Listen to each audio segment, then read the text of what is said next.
전임 박재신 이사장은 저하고도 종신 83년 동기여서 총회를 승리는 시작부터 함께 귀한 친구이자 이하신 목사님이십니다. 2년간의 귀한 승리를 하시고 임기를 마치셨습니다. 새롭게 시작하는 우리 박재신 목사님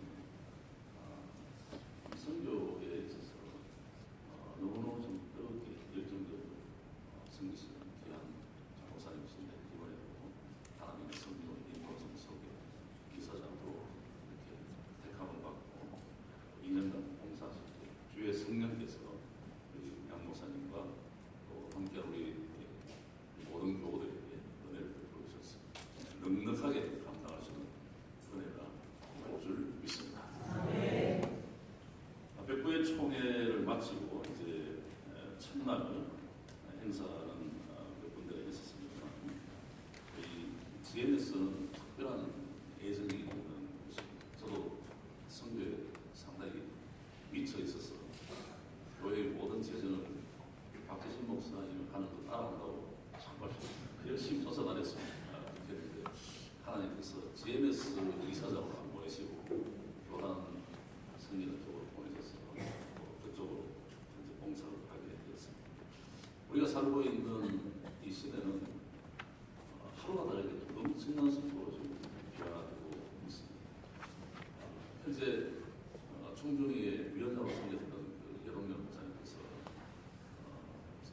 요즘에 AI가 굉장히 많이 보급되어 있습니다. 그래서 우리 교단의 헌법과 1회부터 109회까지 총회 결의 또 각 모든 기관, 상비구, 상설교육의 규정, 시행지침 그 안에 지금 집어넣는 작업을 하고 있습니다. 거의 다 들어갔습니다. 치면은 몇 회에 어떻게 결의됐다는 게 바로 툭툭 나옵니다. 이런 시대에 우리가 살고 있는 것 같습니다. 이 세상이 어떻게 될 것인지 미래를 내다보는 사람은 아무도 없지만 우리는 하나님의 말씀인 성경을 통해서 이 세상의 미래를 내다볼 수 있습니다.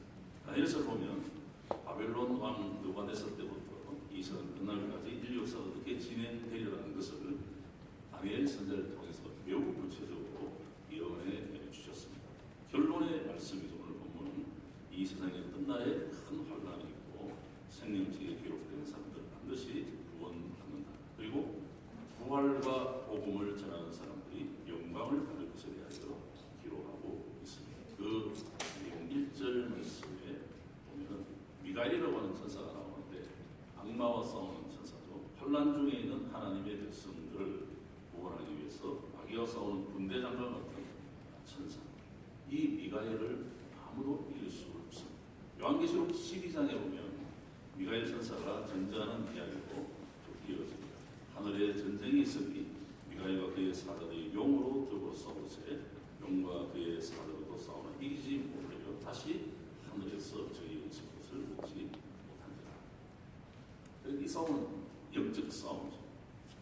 미가엘의 일방적인 승리가 계속 되는 내용을 기록하고 있습니다.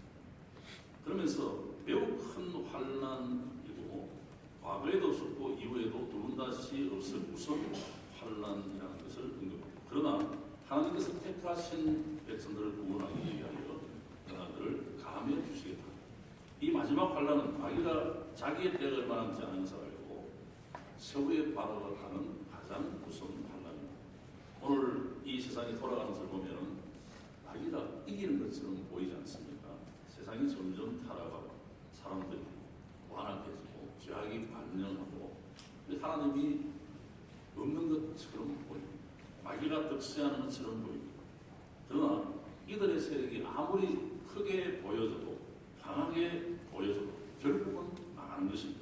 왜냐하면 미가엘 천사가 이미 사단과의 싸움에서 이기셨고 앞으로도 계속 이길 것이기 때문입니다. 따라서 우리는 앞으로 어떠한 환난이 와도 걱정할 필요가 없습니다. 환난은 우리 인생에 좀 괴로운 것 아니겠습니까? 그러나 이 환난을 통해서 하나님의 뜻을 이루어 가십니다. 환난을 통해서 복음이 전파되고 하나님의 백성들을 구원해 주시는 것입니다. 이 세상은 계속해서 변하고 있습니다. 그 변화의 속도가 점점 더 빨라지고 있습니다. 가장 큰 변화는 전쟁과 같은 큰 환란을 통해 이루어졌는데 전쟁과 환란을 통해서 한 나라가 무너지고 또 새로운 나라가 세워지고 이런 걸 보면은 한 나라를 패하게 하시고 세우기도 하시는 이 일의 주관자는 하나님이십니다. 오전 시간에 통일목회 개발은 이제 통일 포럼과 또 기도에 참여했는데 그렇게 통일을 사모하며 기도하는 하나님의 사람들이 아직도 많이 남아있는 것을 볼 수 있습니다. 하나님께서 우리들의 기도를 통해서 반드시 북한의 문을 열어주시고 통일의 은혜를 주실 줄 믿습니다. 왜? 저 땅에 구원받아야 할 하나님의 사람들이 있기 때문에 그렇습니다. 이 일에 오늘 이 자리에 계신 우리 모두가 함께 기도하시고 하나님이 길을 열어주실 때 우리 모두가 그 땅에 주의 복음을 전가하는 일에 함께 진력해 주시기를 바랍니다. 우리 인생을 사는 가운데 모든 환난, 영적으로 보면 하나님의 뜻 가운데 있지 않습니까? 우연히 일어나는 것처럼 보이지만 그렇지 않죠. 하나님의 뜻을 이루기 위해서 환난이 있고 재난이 때로는 우리가 나아가는 인생 속에 갑작스러운 아픔이 있고 속상함이 있고 또 나는 가고 싶은데 하나님이 멈추게 하시고 내가 이 일을 맡고 섬기고 싶은데 하나님 때로는 멈추게 하시기도 하고 어떻게 보면 내가 전혀 감당할 힘과 여건이 안 되는데 상황이 안 되는데 어떤 때는 맡기기도 하십니다. 모든 것이 하나님의 섭리이지 않겠습니까? 성경책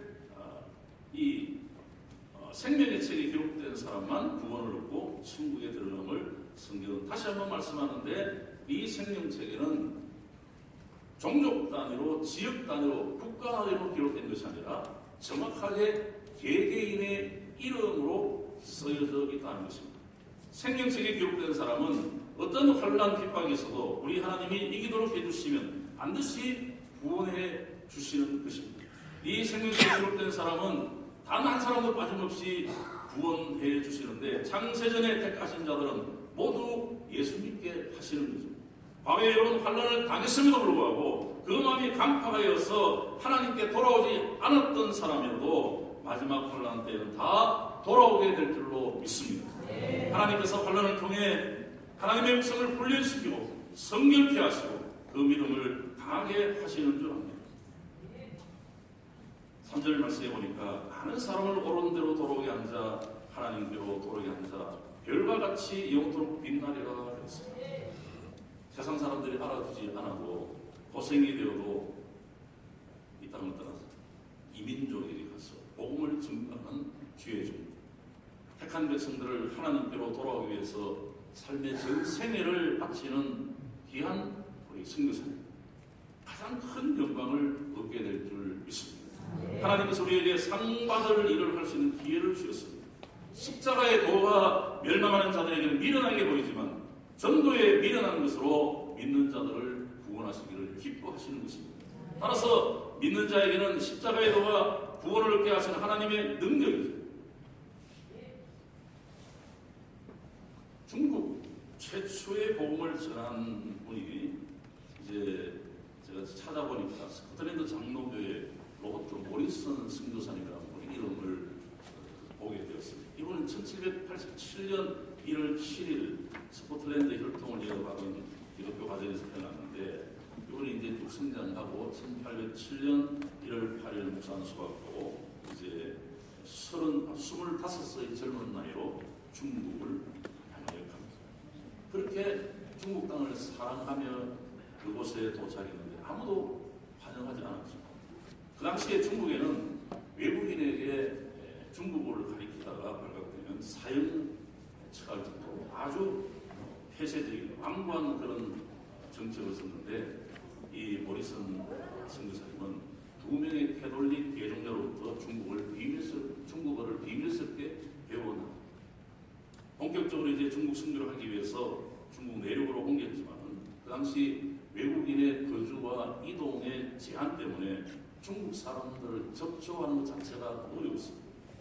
매일 아침 망하는 중국 대륙의 복음화를 위하여 힘차게 출발해 봤지만 실상은 쾌쾌한 냄새가 나는 지하 세방에서 배고픔을 참아가면서 중국어 공부를 하던 이 모리슨 선교사님 현실은 건강이 매우 악화되고 너무너무 힘든 상황이었습니다.